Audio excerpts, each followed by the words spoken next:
Hey all, and welcome back to Professor Layton and the Curious Village. Over the last couple of chapters, we've had a bit of a wild goose chase around trying to find what was going on with Raymond, the groundskeeper guy, and right at the end of the last chapter, after we know for a fact we'd seen him getting kidnapped and he looked like he was in a really bad way, we just saw him back in his usual spot as though nothing had happened. So it seems like something's a little bit afoot here, like maybe something's not completely adding up. But before we can get more into all of this, we've got another wild goose chase going on at the start of this part, because I will say this particular chapter, the start of it at least, is a little bit of a backwards and forwards, go and talk to this person, talk to that person, then back to that person. It's one of those kinds of chapters. So I feel like to start with, as a bit of a recap for what's been going on, because it has been a little while since I last recorded the Layton part. Professor Layton and Luke arrived in this particular town of St. Mystere, and all we really know about it is that there's this hunt ongoing for the golden apple, this mysterious artifact which may or may not be worth quite a lot. So there's a bit of an incentive to look around, and this particular chapter, the hunt begins. This is essentially what's going on now. Like, we're starting actually hunting for the golden apple. Like, we maybe gonna move beyond the distractions, at least in theory. Although saying that, we did have another little look at that photograph there that shows that maybe Ingrid knows something. So this is what I mean about this is going to be a bit of backwards and forwards, talking to person after person. We're after the golden apple here, but then we had a bit of a detour once all the stuff about, like, Raymond disappearing came about. We know that there was a murder of Simon, and something was definitely going up there. Like, it's a very small town, but we've got this massive event just shaking everything up. So it's a little bit of a kind of not the most peaceful situation, despite the very peaceful setting that we're in here.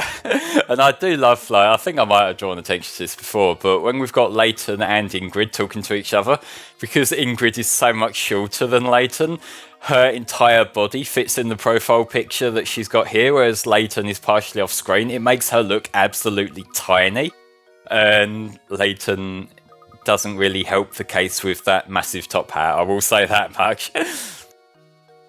But the bit of backstory we've got going on here is Ingrid is telling us about the Baron's daughter, and we don't know where Flora's gone to. I know that's kind of what they're talking about here, but she seemed to have been like his pride and joy, that he loved his daughter to pieces. So, you know, that's got to be quite the life, got to be quite a comfortable upbringing if you got a very wealthy father who wants the best for you at any given moment.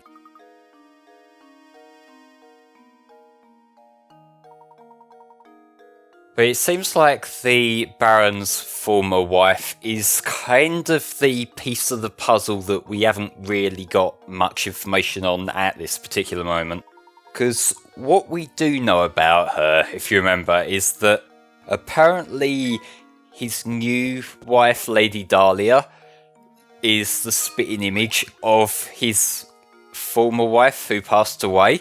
And I feel like I have already made the obvious joke about how he has a type, so not gonna retread too much ground in that respect, but it's probably Matthew here who's going to know the most about it, because he's been working for the Baron for years, and so he knows about Lady Viola's grave, and he'll know quite a bit about her personality and whatnot. He was the one who told us that his new wife, Lady Dahlia, looks exactly like Lady Voila.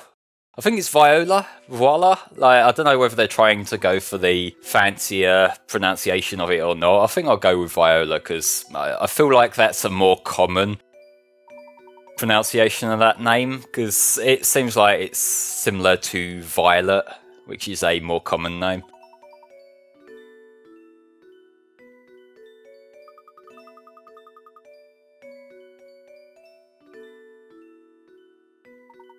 This music is really pretty. I know, like every single part of this playthrough so far, I've gushed over the music, but when you get to this very atmospheric area where the visuals, this looks like a beautiful resting place that's kind of hidden away in the garden, and to have that accompanied by the very gentle music, it's very thematically appropriate.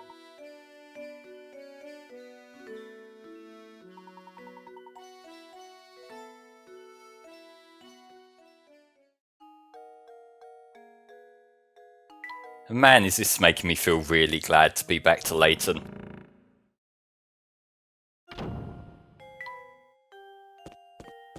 So I'll say, I've been putting off recording more parts for this playthrough solely because I've been so invested with so many other projects recently that one of them did kind of have to take a bit of a backdrop. Had to kind of have a bit of a break while I wrap up some other stuff. Like, I've been doing a bit of Halo Reach on FC playthroughs along with the ongoing stuff like Pokemon Shield and Persona 4 Golden. And they're all games that I completely sink myself in for their own reasons. And been doing Pokemon Sword for HFC recently as well. And so, like, they're all games that have got a lot going on, but then you come back to something like Professor Layton and it's this very gentle kind of tone to it. Although there's definitely a lot of stuff going on in its own right, it feels really peaceful having this, I don't know, low-key art style, I guess is the best way to put it, along with the gentle backing music. There's a reason why I really liked this game when I first played through it and when I was recording footage for this playthrough, and there's a reason why just coming back to these parts to record commentary is like a really satisfying experience. This diary here seems to be talking about how something has changed personality, but ultimately what he's getting at more so is he's really worried about Flora, his daughter. And this is actually quite difficult to think about in that he's writing this last letter. Also, I'm not very good at processing some of these things. I don't know whether it's emotional reaction to this kind of thing that I'm not the best at digesting, but just the image of this old boy who's really not well writing down his wishes for his daughter and whatnot, it's, even though we really don't know anything about the Baron, it's quite touching that he, even in his really sickly state, his daughter was at the top of his mind, that she was the most important thing to him.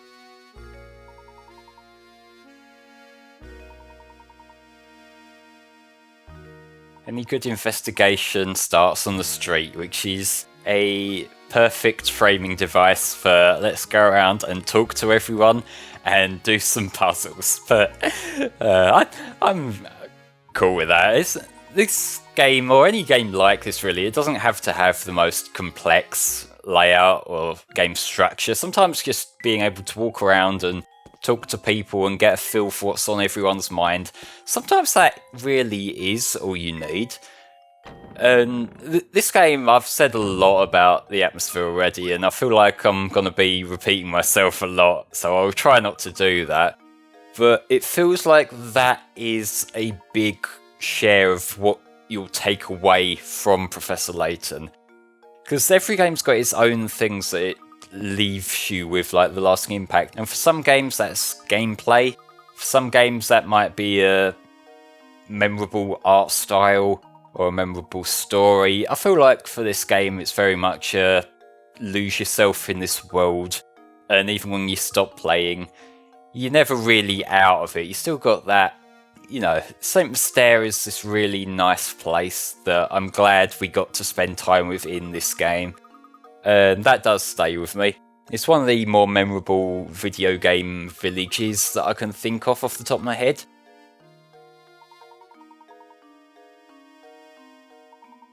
Like, there are a few others that come to mind. Like, the main one that sticks with me aside from St. Mystere is the village of Yulton from Everybody's Gone to the Rapture. Which, that one, it left a different kind of impact in that we didn't see anyone there. We just saw memories in that game.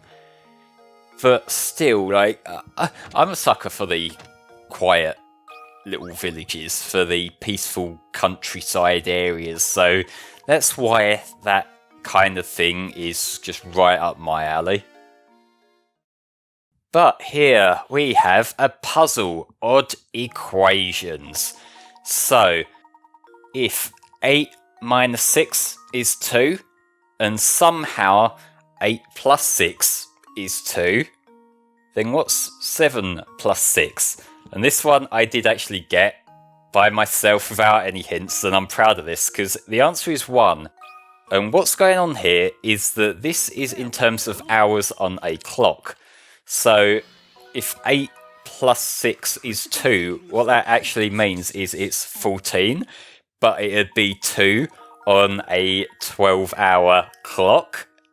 So yeah, that's what they're essentially doing, and that means that if it's 7 plus 6, then that's going to be 1 o'clock. Which, that's a pretty cool puzzle. I will say though that I prefer having a 24-hour clock layout. As someone who kind of isn't really alive during the earlier hours of the day, at least like the ones that people are normally up socially at, and I am around during the evening working, I associate myself more with the teen hours and the 20 hours. Even if I have got a new watch that my nan got me for Christmas, which is pretty cool actually, aside from the fact that it defaults to a 12-hour clock and I don't know how to change it. It's one of them digital clocks that also measures how long you sleep for and how many steps you take and stuff like that, which was a little bit fiddly to set up, I will say, because it's designed primarily to work with phones rather than PCs, but I did manage to get a little Bluetooth adapter so I can connect that to my computer now and see how many steps I've done in a day and how many hours I've slept, which neither of which are healthy, so I won't go into the details. But this puzzle, Flower Garden, this is trying to make you work out which is the most efficient layout in terms of the fencing. So, although they're covering the same amount of ground, depending on the shape, you're going to need a different shape fence to work with, which it's one of them that I think that when I worked this out, I did just count the blocks around the edge. Like, not the blocks themselves, but like the individual lines around the edge.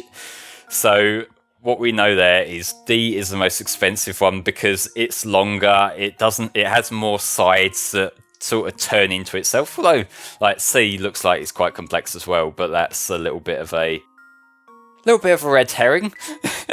But no, it was D. Why is Paulie so mad? No, you weren't, Paulie.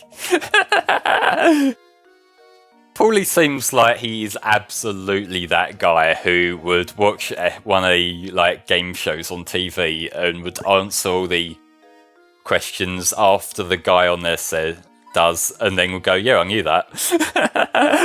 He seems a bit petty in that respect. He seems like the kind of guy who just wants to feel right, even if he didn't know what was going on.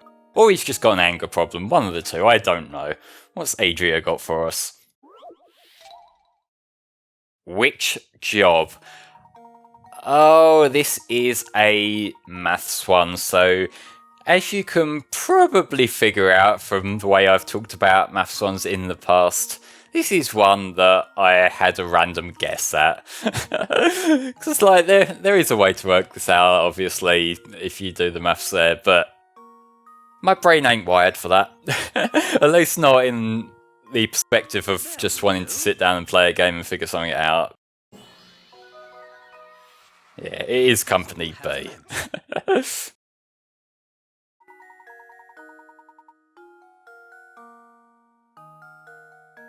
It seems like an odd way to advertise how much money your job pays, because I could swear that usually companies try to keep it pretty obvious so you know what sort of thing you're working with. Like, I don't know of any company that advertises it for 6 months, how much you'd make for 6 months worth of work, unless I imagine if it's a 6-month contract, if they need you to stand in for someone for 6 months or something. I don't know, like, I don't know if it's obvious, but I've never had a real job. So, like, maybe this is what's going on. Like, my experience with work has been fumbling through the job centre, looking at all the crappy jobs they try to palm you off on, realising that I can't do any of them because of my anxiety and just my health, and then accidentally falling into a YouTube gameplay job, which I am certainly happy to have, but I know that ain't gonna last forever. One day I'm gonna need to get a real job, and I'm not looking forward to that, I will say. Crouton here has another water pictures puzzle for us to have a shot at, and it works basically the same way they all have. And again, just like the last one, you can probably guess that, you know, my usual approach to these things is trial and error. And I feel like that probably is the intended way for the water pictures and jugs kind of puzzles, because, like, I can't think if there is, like, a mathematical formula you could use to work this out quickly. Because it looks like the sort of thing that you would have to work out the particular order, and it feels like there's a bit much going on there for you to be able to think, okay, I can divide this by this and work out which order I should go in. It feels like there's too many layers to do that, even if there is a way. So, yeah, this is a trial and error gig. I feel like even if there is a methodical way to work this out, then everyone is going to trial and error it anyway, at least on their first turn.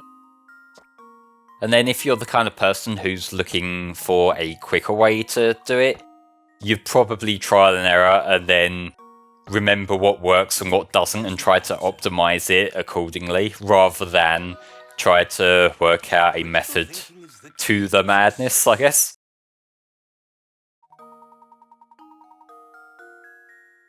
Even that one, it doesn't explicitly explain it to you. It just says if you shift the water backwards and forwards long enough, then you'll figure it out. Essentially, so it seems like they kind of expect you to try and error whatever, so maybe I'm not bullshitting. Maybe I am right in the fact that they expect you to try and error.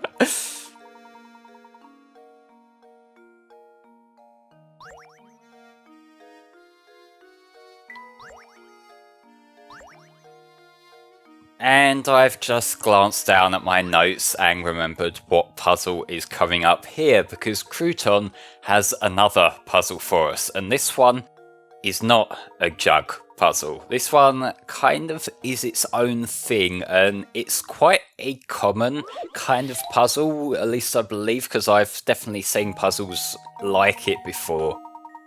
But what we've got to do in this puzzle, apples to oranges, is we've got to swap them over. So the oranges need to go in the building on the right, and the apples need to go on the building on the left.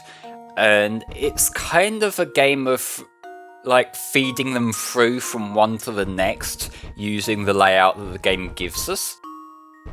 So you can take advantage of the fact that there's those two little slots at the top and bottom to kind of temporarily store either a box of apples or a box of oranges in, which I will admit here, this was one that I just used a guide for, but then even with using a guide, it still takes me quite a little while here, because I've got to look at the guide, then look back, then look at the guide, then look back, and probably bugger something up in the process. I feel like I recall this taking a few attempts to get down without it taking a ridiculously long time. Like, there you can see I'm just sort of sitting there thinking, like, what did I do last? This is a difficult puzzle, at least it was for me. Like, maybe someone smarter than me would get it down with no problem. Like, there, I've got it done there, but you know, working this out for myself, or at least attempting to very briefly to start with. Critical thinking is the Yeah, it didn't go down too well. I'm not the smartest person when it comes to that sort of thing, and that's another one that there's no real methodology to it that I could figure out. It is just see what works and what doesn't. Ultimately, the goal is effective use of the two little storage boxes at the top and bottom, but other than that, it's good luck. But now we have a series of chess puzzles from Nick here, and I will say these all play out basically the same. It's like the same idea of using a chessboard and trying to fulfill whatever requirement it's asking of you. So given this is quite self-explanatory, I feel like this is probably a good time to start bringing up a bit of information that I've been waiting to bring up for a bit of a dry period like this, and that is Professor Layton voice acting. So, Layton himself is voiced by Christopher Robin Miller, and he doesn't seem to have that many video game credits. As far as I can tell, looking at his IMDb page, it seems like Professor Layton is the only game credit that I can find for him. The rest, he seems to have done a good handful of live action work. He's got a few films listed here. Like I'll say I'm not familiar with films in general. I don't really watch many films, but there's, in terms of recent stuff, there's Youth and Consequences, a TV series. There's Mosaic, a TV series. Mythica the Godslayer. Return of the Guitar Lord. Oh, that's a video game. Return of the Guitar Lord. What kind of game is that? Let's have a look. Travel to Harmonia are all parallel to Earth, where what we know as magic, they know as rock and roll. Okay, it doesn't really say much about what this game is, but it's a mixture of puzzle and rhythm-based gameplay. Apparently, in Return of the Guitar Lord, Christopher Robin Miller voices the character Pirate Mob Number 2. So not the most substantial role, I imagine, but it's something. It's another video game. But yeah, there's some other things on here. There's Being Charlie. Every puzzle there's 95ers, Echoes, and a good handful of other TV series and films that he was in. As for Luke's voice actor, well, he's got two voice actresses. In the UK release, what I'm playing here, he's voiced by Maria Darling, and she has got quite a handful of different credits here. So, looking at her IMDb page, seeing what I recognise, she's been in Ape Escape 3, the UK version. She's actually in the US version of Bob the Builder. She's Dizzy and Rolly. I don't know why she got cast for the US version of that, but the UK version of Layton, I don't know whether she's just called for work, if she's got the right kind of voice that appeals to American children. I don't exactly know. She did some extra voices in Assassin's Creed Syndicate. I've got all the Layton credits here. She was a female survivor in Zombie. Been in Rory the Racing Car, another children's series, and a couple of the Fable games. So yeah, she's got a good handful of different credits there, a few variety of credits. And in the US version of Layton, Luke is instead voiced by Lani Minella, who, one of the few voice actors I see from this who I do actually recognise from other things, because she was Rouge the Bat in the original adventure era cast. She was also on Michelle, but she's been in lots of other things. I'm just gonna skim through the page here. She's been in Unreal, she's been in Duke Nukem, she's been in Half-Life, Baldur's Gate.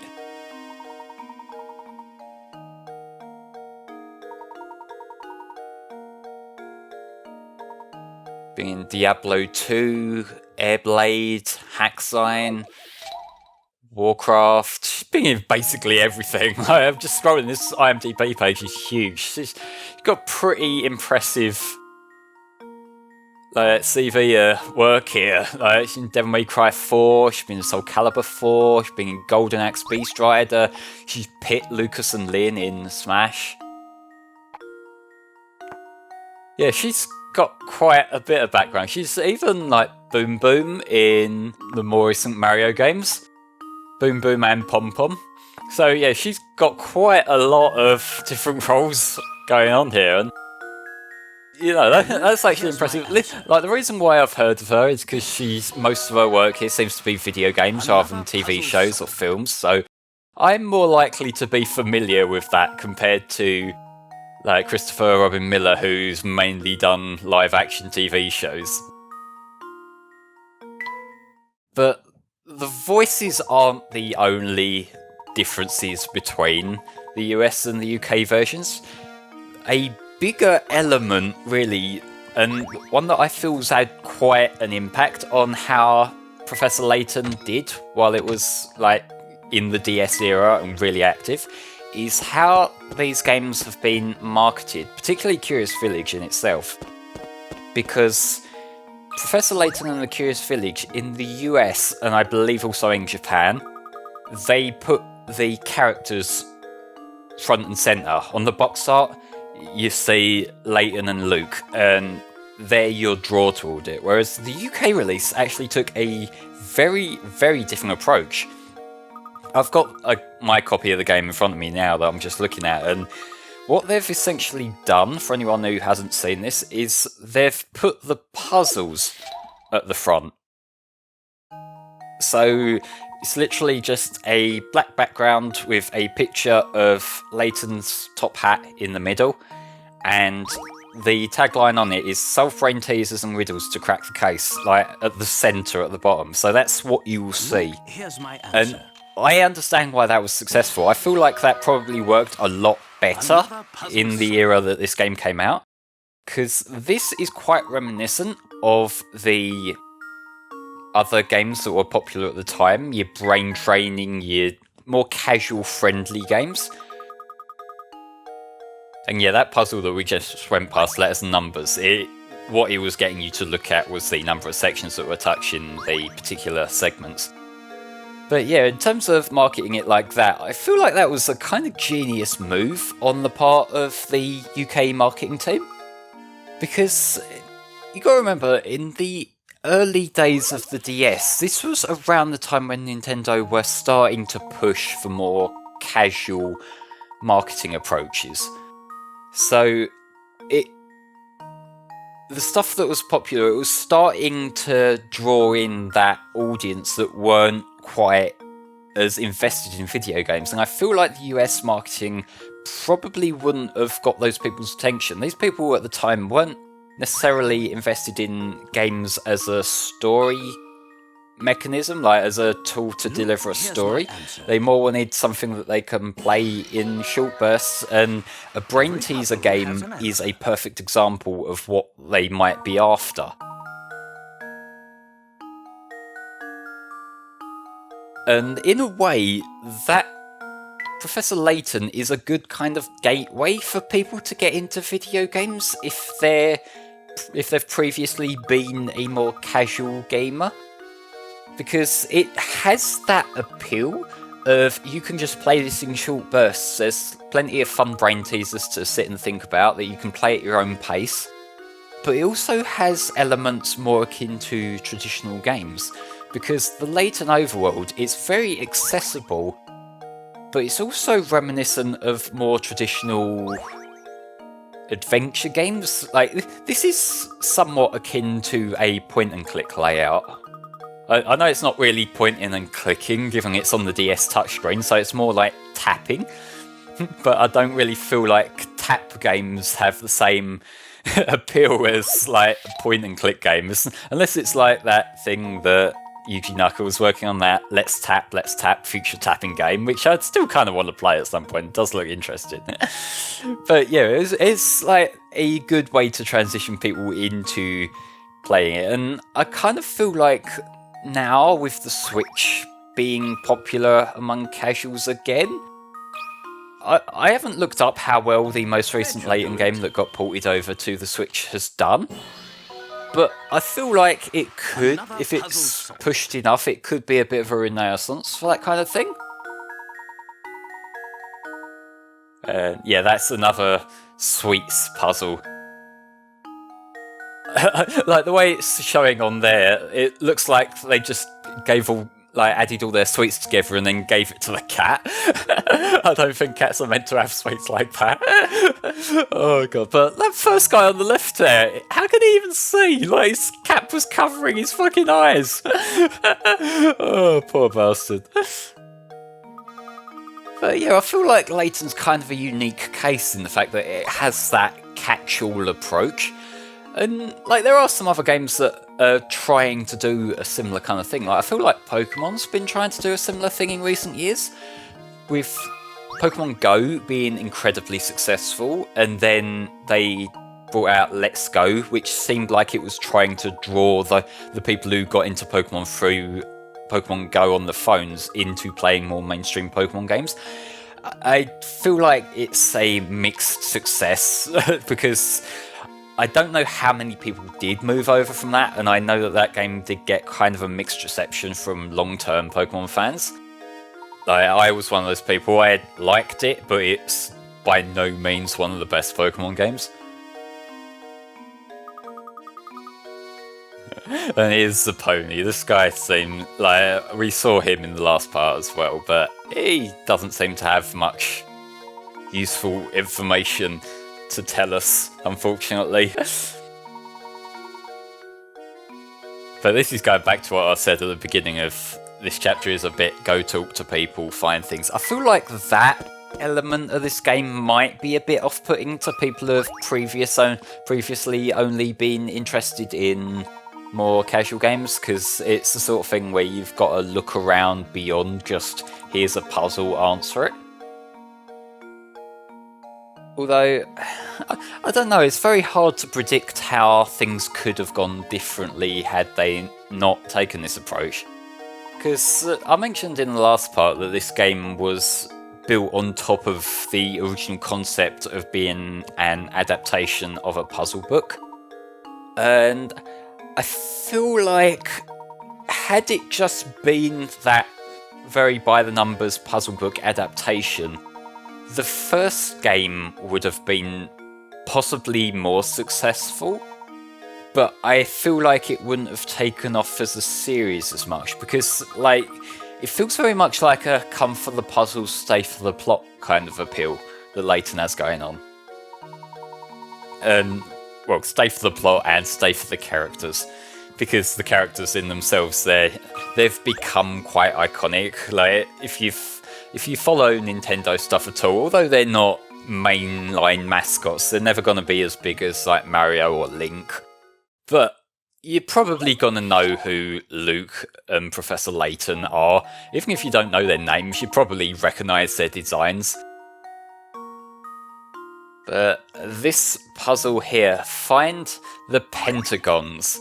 So, how many are there? There are 12. Luke, here's my So this one you do have to think outside the box a little bit. Or inside the box, if I'm being more specific. Holy shit, like, I came up with a really terrible joke and then I managed to one-up myself in the next fucking breath. This is why no one likes me. But yeah, they're the different shapes that you can get, like the different pentagon shapes. And it's one of them things that I feel like when people are prompted to look for a pentagon, they're probably more inclined to just inherently look for equilateral pentagons. But you're not going to get that inside a square with another square in it. So you got to look for pentagons with different length sides. But here is Prosotto, and this guy, after I stumbled over his name and questioned what his name might actually be about in the Nightfalls chapter, I realised what his name is. His name is a form of meat, but the form of meat that it usually comes with packs of salami, so I've always just called it salami, even though it's not. but I do like prosciutto. I still don't know if I'm pronouncing it properly, but it's like I saw it on the packet a few weeks ago and I was just thinking, oh, that's what that guy's name is. Oh, I get it.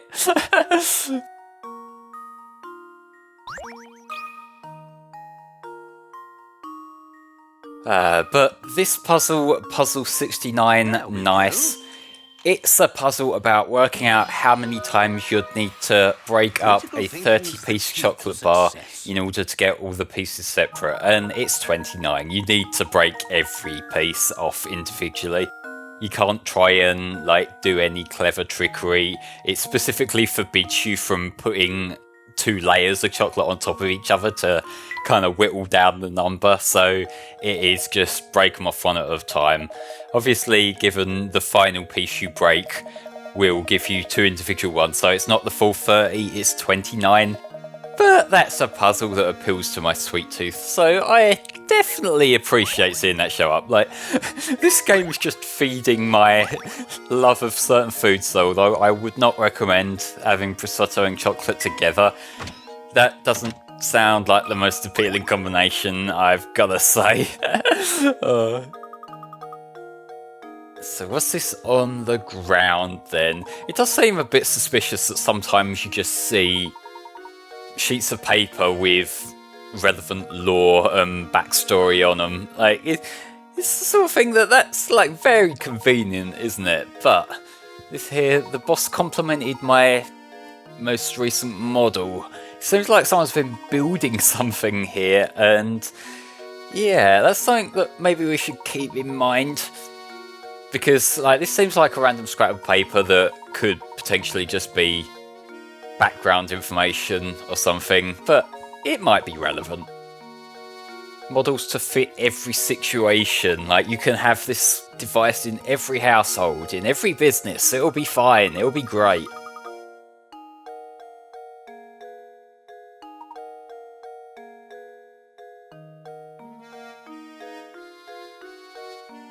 Am I going to talk to Egghead? No, I think I'm looking around for hint coins. Yep, we found a hint coin.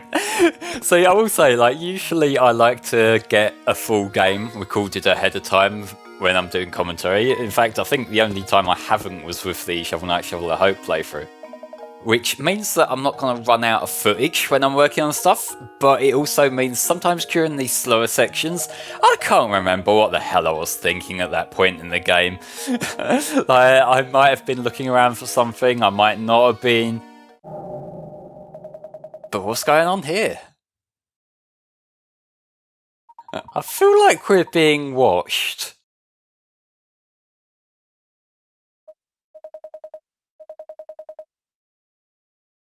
Huh.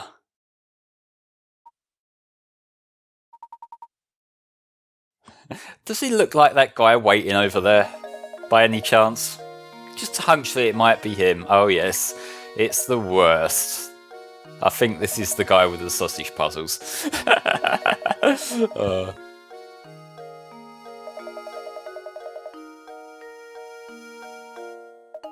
Yeah, this doesn't seem at all sus, mate. Just a hunch that maybe something's being planted to try and fuck us over. But here we have Puzzle 70, the Shattered Vase. And this one, it does what it says on the tin, just put the vase back together. It's very easy. It is the most basic of jigsaw kind of puzzles.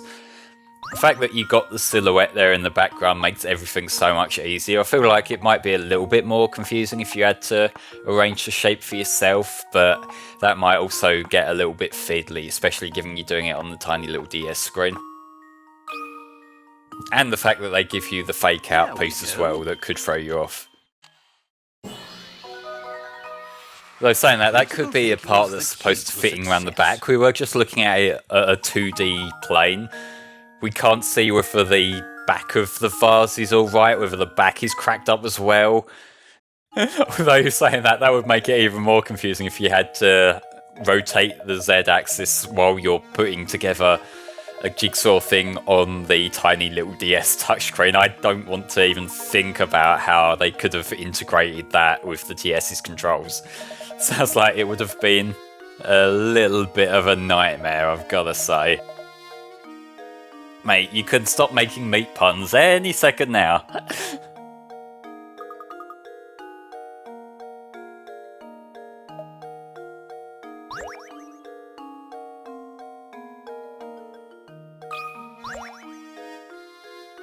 And this gentleman, another name I'm not going to try to pronounce, I'm going to be honest. What is it? Giuseppe? Okay, I lied, I did try to pronounce it. Let's see what that is.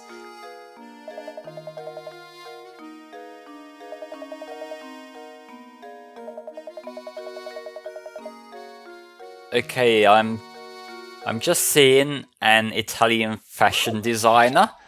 Giuseppe Zanotti is an Italian luxury footwear and fashion designer, known for his sculptural jeweled heels, luxury sneakers, handbags, jewellery and leather ready-to-wear. I'm not familiar with this man. I don't know if it's him that they would have been referring to with this guy. I would have thought it'd be another food thing. Okay, now there's a restaurant on Borough High Street in London. I don't think that's what they're referring to either, but eh? And yeah, he was the guy with his sausage puzzle, so all the meat puns kind of make sense. But still, they are not the greatest puns in the world, but that's kind of the charm in it. Like, the worse the pun is, the better it is. It's kind of recursive in that manner. And I'm just realising the protag in these puzzles, assuming it's like one big story, they really get screwed over because they've had their fish stolen, they've had their sausages stolen. Like, what next? Are we gonna get our dessert stolen? Like, what the fuck's going on here?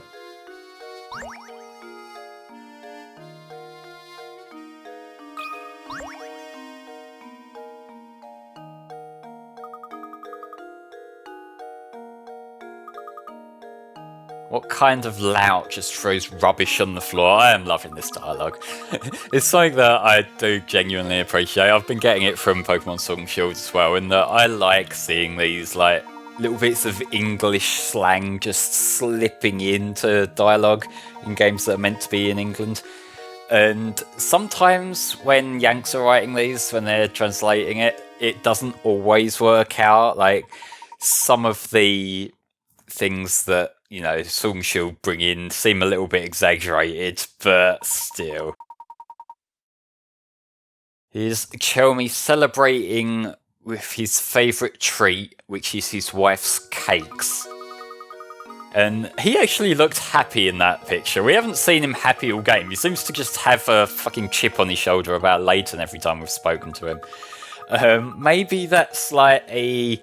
Is it like the intellectual equivalent of little man syndrome, where he recognises that Layton's smarter than him, so he's like bitter about it? I don't know, like, there's probably a term for that, but fuck knows if I'm ever gonna find it.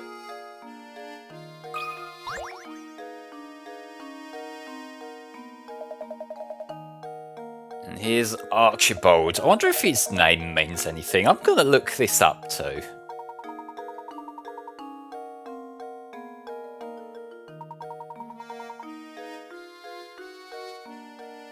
Archibald is a masculine given name composed of Germanic elements Erchan, with an original meaning of genuine or precious, and bald, for bold. I was going to say, like, they've written it out here as bald, as in doesn't have any hair, but he's got that tiny little bit left. He's not completely lost. I think they're just going with the whole bold approach, which is kind of fitting.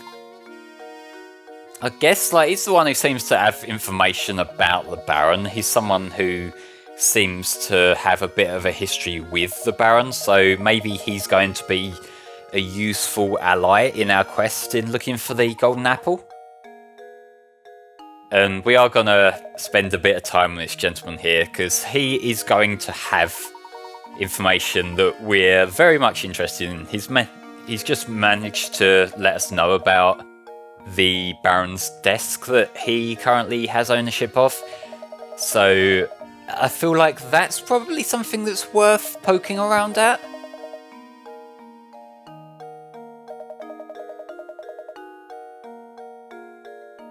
And what Archibald's getting at here is that he is telling us flat out that we should try to check out as many puzzles as we can. This is something that, from what I remember reading, they don't tend to do as much of in later games, in that they don't tend to like roadblock you if you haven't solved enough puzzles.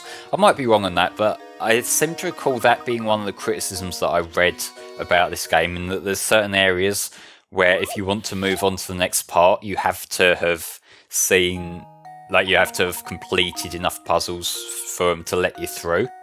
So I can kind of see why that would rub people the wrong way. Granted, most of the puzzles are quite easy to find, so if you are roadblocked at some point, you can just sort of find a few more without too much issue. Here's my guess. But the not-nots puzzle, pretty self-explanatory. Just pick out the right knot. The one that if you can just pull it together like so. But that can be a bit of a visual trick, because when you see layers of rope on top of each other, it can be quite hard to follow, especially if they're circling in and out all over each other. Yeah, it can be a little bit of a mess.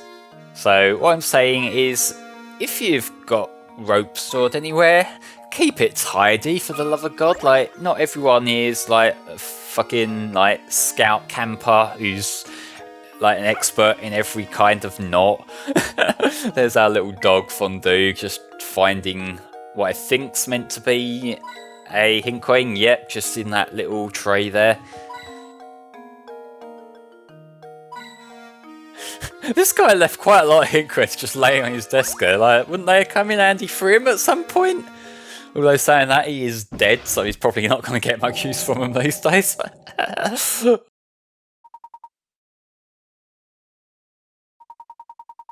starting to think that maybe X marks the spot. Whether it's the spot of where the golden apple actually is or not, I'm not sure. But that is the Hunt Begins chapter complete.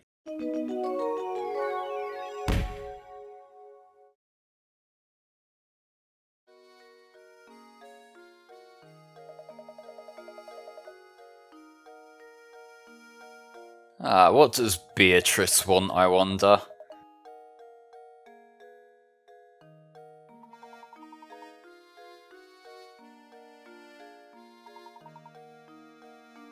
It's interesting how Beatrice just coincidentally happened to know that Layton would be with Archibald at this moment in time, even though I'm pretty sure this is the first time that they've spoken. Unless she's just like calling everyone in the village and saying like, hey, if you see Layton, tell him to come visit. Which, you know, that's a possibility, but even so, we're not going to rush our way back to her, because we do still have puzzles to do on the way back, including talking to the creepy fucking Agnes. This is puzzle 74, a broken window. And this is another logic puzzle of working out who it is lying. Well, in this one, we've got to work out who actually broke the window, but that means deducting who's telling the truth and who's lying. So, yeah, this is another one that I feel like I tripped over myself trying to figure out. As I'm one to do, because I'm not very smart. Oh, God.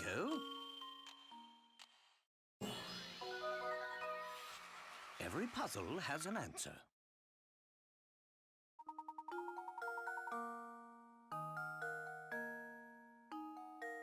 Yeah, that's a good point. You should probably just scold all of them if they were lying about shit.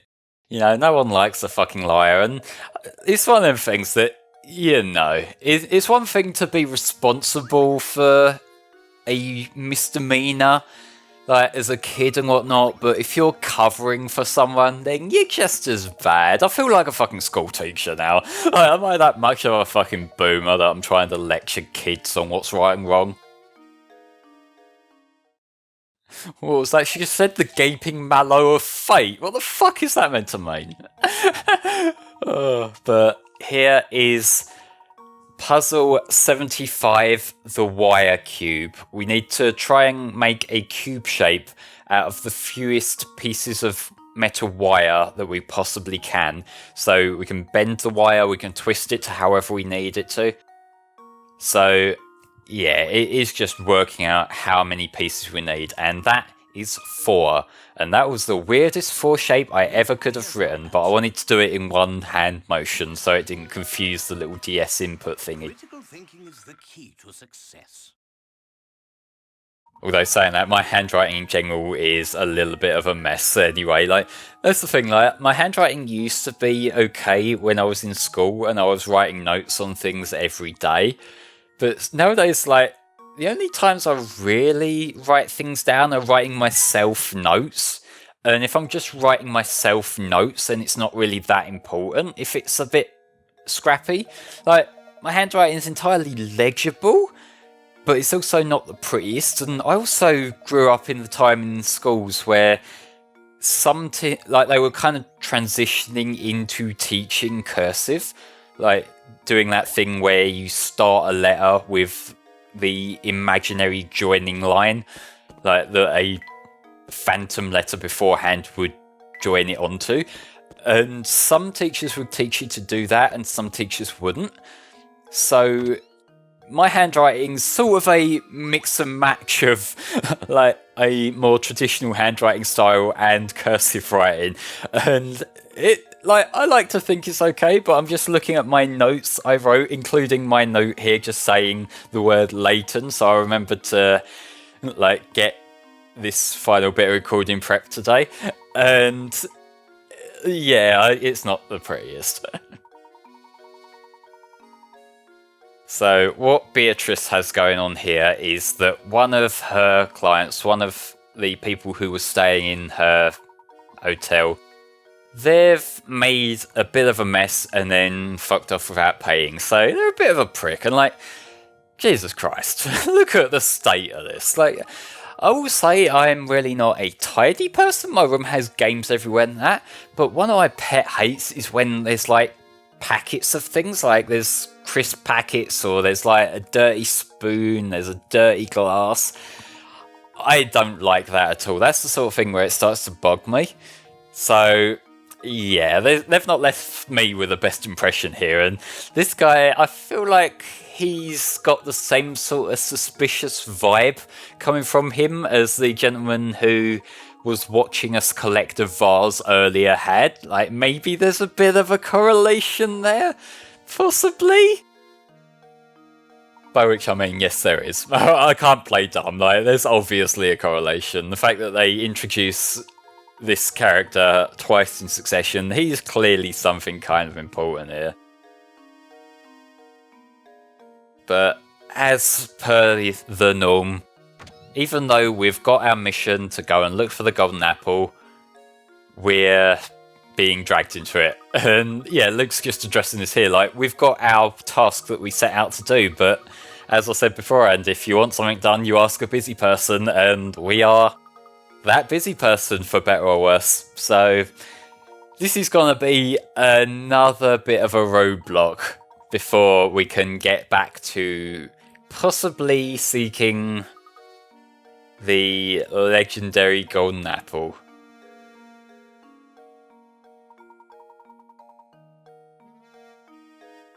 Look at that wonderful architecture right there.